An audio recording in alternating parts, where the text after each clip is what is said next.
Hello students, today we will read a chapter that's name is A Girl with the Basket. If you watch the first part of this lesson, you will check my description box. So let's get started the chapter. The Ganga was brown with slate. जो गंगा का पानी था वो brown with slate मतलब मटमैला हो गया था. Swollen with flood water. Swollen मतलब होता है उफल रहा था. फ्लड मतलब होता है बाढ़ के पानी से. तो गंगा का पानी जो था वो बाढ़ के पानी से उफल रहा था. Overflow inundating thousands of acres of rice. The Ganga का जो पानी है वो इतना ज़्यादा बाढ़ के पानी से उफल रहा था कि उसमें हज़ारों एकड़ धान के जो खेत थे वो डूब गए थे. To the north word jungle great expensive. जितना ही हम उत्तर की ओर जाएंगे वहाँ पर बहुत ज़्यादा जंगल हैं. जंगल का विस्तार जो है वो बहुत ज़्यादा है. Higher than a man's head. एक आदमी के सर से भी ज़्यादा. Unbroken expect for an occasional clumps of tree. जो कि अनब्रोकन एक्सपेक्ट मतलब होता है कभी नहीं टूटने वाले. क्लम्प्स ऑफ ट्री मतलब पेड़ों का बहुत ज़्यादा झुंड है वहाँ पे. The home of tigers. जो पेड़ों के झुंड हैं वहाँ पे तो वो किसके किसके घर हैं. The home of trees. बाघ के घर हैं. एलिफेंट मतलब हाथियों के घर हैं. पाइथन्स एंड कोबराज जहरीले सांपों के घर हैं. Everywhere else there was a flat land. कहीं कहीं पर क्या है बहुत समतल भूमि है. To the horizon. तो क्षितिज समतल भूमि जो है वो क्षितिज तक छू रही है. But dotted here and there. कहीं कहीं पर but dotted there here and there पर कहीं कहीं पर क्या है by the sacred banyan tree और by row of pakur tree. कहीं कहीं पर पवित्र बरगद के पेड़ लगे हैं और by row of pakur tree. और क्या एक पंक्ति में पकड़ ट्री लगे हुए हैं. Shape like elms. उसकी शेप कहती है कैसी है पकड़ ट्री की. एल्म्स जैसी है. Having thick twisted trunk. और उस पकड़ ट्री की जो ट्रंक है जो टहनियाँ हैं वो बहुत ज़्यादा थिक हैं मोटी हैं. और ट्विस्ट मतलब घुमावदार हैं. Hot humid air was moving in from south east. दक्षिण पश्चिम से नर्म और गर्म हवा जो है वो चल रही है. Monkey some of them mothers with baby clings in to them. कुछ मदर्स जो मोंकी हैं वो अपने बेबीज़ को क्लिंजिंग टू देम मतलब चिपकाए हुए हैं. And riding underneath swing of trees. और वो राइडिंग मतलब नीचे उतर रही हैं. अंडरनीथ मतलब आना. स्विंग ऑफ मतलब उतर रही हैं कूद रही हैं. किससे. ट्रीज से. एट द स्टेशन स्टेशन पर. Looking for food. किसकी तलाश में. खाने की तलाश में. The village we passed had walls made of mud. तो जो राइटर हैं जो ऑथर हैं वो कहते हैं कि जिस गांव से हमारी ट्रेन होकर के जा रही थी हो रही थी वहाँ पर क्या था उन्होंने वॉल देखी दीवार देखी जो कि किससे बनी थी. Made of mud mixed with water and cow dung. जो कि गाय के गोबर और पानी और मट्टी से मिला करके बनी हुई थी वो दीवार. Their peaked roof. उसकी जो ऊपरी छत थी वर हेज्ड मतलब लगी हुई थी. Bundles of grass. उस पर बंडल एक घासों का बंडल रखा हुआ था मतलब घास फूस से बनी हुई थी उस घर की जो छान छप्पर से बनती है ना उससे बनी हुई थी. To the bamboo poles. तो बैम्बो पोल्स मतलब होता है बैम्बो के पोल्स पर बैम्बो के खम्भे जो थे उस पर लगाए हुए थे. Stretched across rafters. तो स्ट्रेच मतलब होता है फैली थी. अक्रॉस रेफ्टर मतलब छत पे. तो छत पे जो है वो घास फूस फैला करके और बैम्बो के बंडल से बांधे हुए थे. That day. उस दिन क्या हुआ. The pumpkin vines that grew over them. जो उस दिन पम्पकिन की जो लताएं हैं वो उगी हुई थी. ग्रू मतलब उगी हुई थी. ओवर देम मतलब सभी तरफ. Them were blooms. ब्लूम्स मतलब होता है उस पर फूल आए हुए थे. Trailing streaks of yellow over drab walls. Trailing मतलब लटक रहे थे. वो फूल जो हैं वो लटक रहे थे उसकी धारियाँ लटक रही थी. Yellow overs drab wall. तो उसके पम्पकिन के जो फ्लावर्स होते हैं वो येलो होते हैं. ड्रैब वॉल्स मतलब भूरी दीवारों पर पम्पकिन के फूल जो थे वो लटक रहे थे. At one station. एक स्टेशन पे my routine of talking with people was interrupted. जो ऑथर हैं वो बताते हैं कि एक स्टेशन पर मेरा रूटीन मेरा नियम जो है वो लोगों से टॉकिंग मतलब बात करने का विद द पीपल लोगों से वॉज इंटरप्टेड मतलब बाधित हो गया था. एज सून एज आई एलाइटेड मतलब जल्द ही मुझे क्या ना एलाइटेड मतलब होता है उतरना था. A group of young children gathered around me. एक बच्चों का झुंड जो था वो गैदर्ड मतलब इकट्ठा हो गया, अराउंड मी मतलब मेरे चारों ओर। देवर सेलिंग बास्केट, वो क्या बेच रहे थे, बास्केट बेच रहे थे, टोकरियाँ बेच रहे थे। Hand oven read basket with simple design and patterns, वो हाथ से बनी हुई और सरकंडे की टोकरियाँ बेच रहे थे जिसपे कि बहुत ही सिंपल डिज़ाइन और पैटर्न बना हुआ था। दे हेल्ड द बास्केट हाई, उन्होंने जो अपनी बास्केट थी पकड़ रखी थी बहुत हाई मतलब ऊंचे पकड़ रखी थी। शाउटिंग वर्ड्स, और वो तेज तेज से अपना चिल्ला करके बोल रहे थे, सामान बेच रहे थे। I didn't know but conveying, तो ऑथर कहते हैं कि आई डिडेंट नो, मुझे नहीं पता, बट लेकिन कन्वेइंग अनमिस्टेकली देयर डिज़ायर, पर वो बिना किसी गलती के अपनी डिज़ायर अपनी इच्छा को कह रहे थे। दीज वर रिफ्यूजी चिल्ड्रन, वो कैसे बच्चे थे, वो शरणार्थी बच्चे थे। When partition between India and Pakistan was decreed, जब इंडिया और पाकिस्तान का विभाजन हुआ था तो hundred of thousands of people pulled up their roots, जो हज़ारों लोग थे उनके क्या थे, पुल्ड अप देयर रूट्स, उनके रूट्स जो थे वो उखड़ गए थे। एंड चेंज देयर रेजिडेंट, और उन्होंने अपने आवासों को चेंज कर लिया था, वो लोग पाकिस्तान छोड़ करके इंडिया आ गए थे। 9 millions people left Pakistan, 90 lakh जो लोग थे उन्होंने पाकिस्तान को छोड़ दिया था एंड केम टू इंडिया, और वो इंडिया आ गए थे। Driven by the fear of religious fetishism, वो धार्मिक कट्टरता के कारण धार्मिक कट्टरता के डर के कारण इंडिया आ गए थे। They were poor people to start with, जब जो रिफ्यूजी पीपल थे उन्होंने जब अपनी जर्नी स्टार्ट की थी तो वो लोग बहुत गरीब थे। They were poorer as they begin their long history, जब उन्होंने अपनी यात्रा को कंटिन्यू किया तो वो और भी ज़्यादा गरीब हो गए। For all they could carry was a bit of food, they could carry मतलब उन्होंने ले रखा था, अ बिट ऑफ फूड मतलब थोड़ा सा खाना, and a few belonging soon they were out of food, तो क्या हुआ, कुछ मतलब खाना और खाने से कुछ संबंधित चीज़ें उन्होंने ले रखी थी, फिर कुछ समय बाद वो आउट ऑफ फूड हो गए, मतलब उनके पास खाना ख़त्म हो गया। अ फ्यू डेज, कुछ दिनों बाद, आफ्टर दे स्टार्टेड, उनके शुरू करने के कुछ दिनों बाद, सम ऑफ देम, कुछ लोग, बिगेन टू फॉल मतलब गिरने लगे, by the way side, road के किनारे, from the weakness of hunger, मतलब कमज़ोरी और भूख के कारण वो लोग रोड के किनारे गिरने लगे। And died where they fall, और गिर के मर गए। The children selling basket were son and daughter of the refugee, जो बच्चे थे जो बास्केट बेच रहे थे वर सन एंड डॉटर, वो बेटा और बेटी थे किसके, रिफ्यूजी शरणार्थियों के। दे और देयर पेरेंट्स, वो और उनके माता पिता और relatives had gathered in the city, इकट्ठा रहते थे उस शहर में। सेटिंग अप स्टॉल्स, अपने स्टॉल्स जो थे सेटिंग अप मतलब स्थापित कर रहे थे, मैन्युफैक्चरिंग मतलब निर्माण कर रहे थे। Simple articles trying to make a living in market, ताकि वो उस शहर में ट्राइंग मतलब कोशिश कर रहे थे, मेक मतलब बना रहे थे, लिव मतलब रहने के लिए, इन मार्केट शहर मार्केट में। ऑलरेडी ओवर क्राउडेड, जो कि पहले से ही क्या था, भीड़ भाड़ था। They lived in cloth and grass shades, वो कहाँ रहते थे, कपड़े और घास फूस से बनी झोपड़ियों में रहते थे। दैट लिन द स्ट्रीट, जो कि एक कतार में बनी हुई थी, काफ़ी लोगों की, काफ़ी शरणार्थी वहाँ रहते थे। The pleasant among those refugee has been customise to little all their life for the annual income, जो पीजेंट मतलब होता है किसान, तो जो किसान थे वो शरणार्थी किसान जो थे वो हैज़ बीन कस्टमाइज मतलब customise to little all their live, मतलब वो कम में ही गुजारा करने के लिए तैयार थे।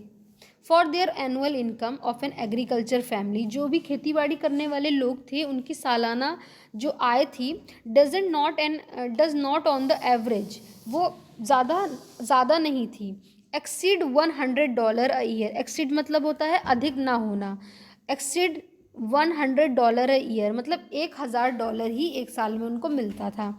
The average unskilled labour makes 30 sent a day, जो एवरेज अनस्किल्ड मतलब होता है ऐसा मजदूर जिसके पास कोई भी स्किल नहीं हो, ठीक है, उसको अनस्किल्ड बोलते हैं। मेक्स 30 सेंट अ डे, तो वो एक दिन में कितना कमाते थे, 30 सेंट कमाते थे। अ डे और लेस देन $2 अ वीक, मतलब $2 से कम कमाते थे एक हफ्ते में। There is 1 meal a day, तो वो एक दिन में एक बार ही खाना खाते थे। क्या क्या खाते थे देखते हैं। An onion, a piece of bread, a bowl of pulse with milk, एक प्याज, एक रोटी का टुकड़ा, एक कटोरा भर के दाल विद मिल्क, दूध के साथ, परहैप्स शायद, अ बिट ऑफ गोट चीज़, शायद वो पनीर भी खाते थे। नो टी, न कॉफ़ी न चाय, no tea no coffee no fat, मतलब न चाय न कॉफ़ी, न ही वसा, न स्वीट मतलब नहीं मिठाई, ना ही मीट मतलब ना ही मांस, ठीक है। $100 अ ईयर, उनको $1000 एक दिन एक साल में मिलता था। इज़ नॉट $2 अ वीक, और एक हफ्ता में $2 दो डॉलर नहीं मिलता था। Yet even that small amount is hard to earn, मतलब ये छोटी सी इनकम भी उनको कमाने के लिए बहुत कठिनाई होती थी। By selling basket to people, मतलब टोकरियाँ बेच करके ये छोटा सा अमाउंट भी इकट्ठा करना उनके लिए बहुत मुश्किल होता था।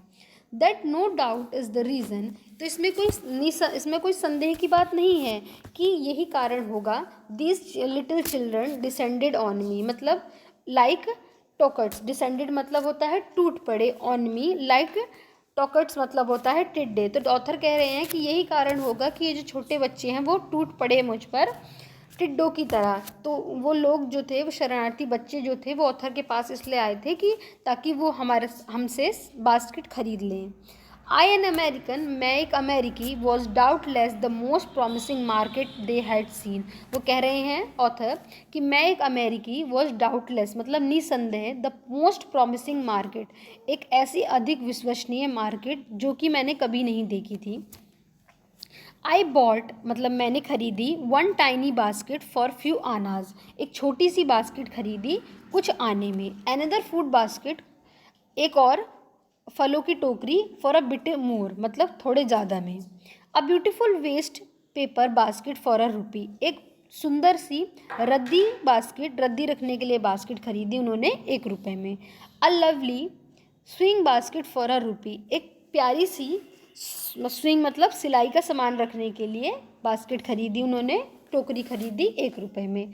अ few fans for an anna, मतलब कुछ पंखे खरीदे उन्होंने कुछ आने में, और टू अ पीस मतलब 1-2 पीस खरीदे उन्होंने।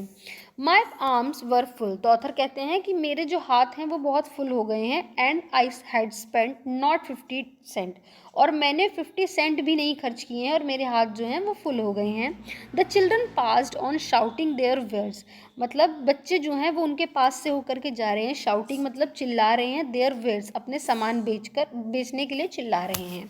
आई वॉज अ प्रिजनर, मतलब ऑथर कह रहे हैं मुझे ऐसा लग रहा है, आई वॉज अ प्रिजनर मतलब मैं एक कैदी हूँ। कम्प्लीटली सराउंडेड, मेरे चारों ओर, मतलब completely surrounded, unable to move, मतलब मेरे चारों ओर मैं मेरे को ऐसा फील हो रहा है, ऑथर कह रहे हैं कि मैं एक कैदी हूँ और मैं बिल्कुल भी मतलब इधर उधर घूम नहीं सकता हूँ, और मेरे चारों ओर बच्चे इकट्ठा हो गए हैं। The most diligent aggressive vendor, the most diligent मतलब होता है परिश्रमी, एग्रेसिव वेंडर मतलब होता है आक्रामक विक्रेता। वॉज अ ब्यूटीफुल गर्ल, एक बहुत सुंदर लड़की, ऑफ 9 ईयर ओल्ड मतलब 9 साल की, एक बहुत सुंदर डिलीजेंट परिश्रमी लड़की, right in front of me. तो ऑथर कहते हैं कि बहुत सुंदर एक लड़की जो थी वो 9 साल की थी, वो राइट फ्रंट इन मी मतलब मेरे सामने खड़ी थी। She had a lovely basket with handle, उसके पास एक बहुत सुंदर टोकरी थी जिसमें हैंडल लगा था। एंड शी वॉन्टेड अ रुपी, और वो क्या चाहती थी, कुछ ₹1 चाहती थी। एंड हाफ फॉर इट, और हाफ मतलब ₹1.5 चाहती थी वो, और अबाउट 30 सेंट मतलब लगभग 30 सेंट चाहती थी। She was an earnest pleasure, मतलब वो एक गंभीर तक्र देने वाली सहयोगी थी। प्लेडर मतलब होता है सहयोगी। There were tear in her eyes, उसकी आंखों में आंसू थे। She pleaded and begged in tone, मतलब वो एक लय में प्रार्थना कर रही थी और भीख मांग रही थी कि that would bring any heart, वो मतलब ऐसे लहव में बोल रही थी कि हर एक का दिल जो है वो झकझोर उठता। माई आर्म वर फुल, मेरे जो हाथ थे वो बिल्कुल भरे हुए थे। आई हैड नो रूम, मेरे पास कोई कमरा नहीं था। Let alone any need for another basket, मुझे और किसी टोकरी की ज़रूरत नहीं थी। Balancing my basket and fans of my left arm, मैं अपनी टोकरियों को संभालते हुए और अपने पंखे को संभालते हुए दाहिने आर्म में उसे पकड़े हुए था। I reached in to my right coat pocket, मैंने अपनी बाएं कोट की जेब में हाथ डाला। And got a handful of change, और मुट्ठी भर के सिक्के निकाले। परहैप्स शायद 50 सेंट इन ऑल, शायद 50 सेंट थे, वो कहते हैं author. Which I deposit in the basket, तो मैं ऑथर कहते हैं कि जो मैंने उस 9 ईयर ओल्ड की लड़की की बास्केट में, टोकरी में डाल दिया। That the young girl held imploring before me, तो उस लड़की ने विनम्रता से, इम्प्लोरिंग मतलब है विनम्रता से मेरे सामने वो खड़ी थी। आई ट्राइड टू एक्सप्लेन, मैं उसे बताना चाहता था, that I could not buy the basket, मतलब मैं तुम्हारी टोकरी तो नहीं खरीद सकता, but extendedly the gratitude as a substitute. Extended मतलब दे सकता हूँ, ग्रेटिट्यूड मतलब धन दान, एज अ सब्सटीट्यूट मतलब बदले में। तो वो कहते हैं कि मैं तो तुम्हारी टोकरी नहीं ले सकता, पर बदले में मैं तुम्हें धन दान दे सकता हूँ। आई रियलाइज इट वंस, तो वो कहते हैं कि मुझे महसूस हुआ, मुझे एहसास हुआ, what often I had given, मतलब मैंने क्या अपराध किया है, ऑफन मतलब अपराध किया है। द चाइल्ड ऑफ 9, वो बच्ची 9 ईयर ओल्ड की, ड्रेस्ड इन रेग, रेग मतलब होता है फटे कपड़े, फटे कपड़े उस लड़की ने पहने हुए थे। And on the edge of starvation, और भूखमरी की कगार में थी वो लड़की। एज ऑफ स्टरवेशन मतलब होता है भूखमरी की कगार पे। रेज्ड देयर चिन, अपने रेज देयर चिन मतलब उसने अपने चिन को उठाया, रेज्ड मतलब उठाया। रीच्ड इनटू द बास्केट, और बास्केट में हाथ डाला। With all the pride and gracious of a lady, और उसने the money back to me, handed the money back to me, और उसने क्या किया, मेरे जो पैसे थे, प्राइड मतलब गर्व से, ग्रेशियस मतलब धौर्य से, ऑफ अ लेडी मतलब अपने गर्व से और अपने धौर्य से उस लेडी ने हैंडेड द मनी मतलब मेरे पैसे बैक टू मी, मुझे वापस कर दिए। There was only one thing I could do, मतलब मैं सिर्फ एक ही चीज़ कर सकता था। आई बॉट द बास्केट, मतलब मैं वो टोकरी खरीद सकता था, उसमें मैंने खरीद ली। शी वाइप हर टीयर, उसने अपने, वाइप मतलब होता है पोंछे, उस लड़की ने अपने आंसू पोंछे। स्माइल मतलब मुस्कुराई, एंड डैश डाउन मतलब उतरना, और उतर गई द प्लेटफॉर्म, प्लेटफॉर्म से नीचे उतर गई। हेडेड फॉर सम ग्रास, और चली गई। सम ग्रास हर्ट, और घास के पास जो भी घर बने हुए थे वहाँ पर वो चली गई। That would have at least 30 cent that night, लगभग उसके पास 30 सेंट थे आज की रात। I told this story to prime minister Pandit Jawaharlal Nehru, तो ऑथर कहते हैं कि मैंने ये जो स्टोरी है वो पंडित जवाहरलाल नेहरू को बताई। I told him it was one reason, तो वो कहते हैं कि आई टोल्ड हिम मतलब मैंने इसलिए बताई, इट वॉज वन रीज़न मतलब एक रीज़न था ये बताने का, कि I had fall in love with India, मतलब मुझे ये सब देखकर इंडिया से स्नेह हो गया, मतलब प्यार हो गया मुझे इंडिया से। The people I saw in India, मतलब जो भी लोग मैंने इंडिया में देखे, those in the village as well as those in high office, मतलब चाहे गांव में चाहे उच्च कर्म का, हाई ऑफिस मतलब होता है उच्च कर्मचारी देखे। हैव बोथ प्राइड, प्राइड मतलब गर्व है, and lively sense, lively sense मतलब होता है गंभीर जीवांत भाव, तो सभी के अंदर क्या है, जीवांत भाव है। ऑफ डेसेंसी, डेसेंसी मतलब मर्यादा का, एंड सिटीजनशिप नागरिकता का। They also have a passion for independence, और पैशन मतलब होता है इच्छा है। This beautiful child born in squirrel और पोवर्टी, वो जो ब्यूटीफुल बच्ची जो थी वो गंदे वातावरण में और गरीबी में पैदा हुई थी। Uneducated in both grammar and manner, उसने मुझे क्या सिखा दिया, शिष्टाचार सिखा दिया। हैड गिवन मी मतलब मुझे दे दिया। A glimpse of the warm soul of India, Bharat के गर्म आत्मा की एक झलक उस लड़की ने मुझे दिखा दी। Thank you for watching the chapter. If you will like the chapter then you will subscribe and like my chapter. Thank you so much.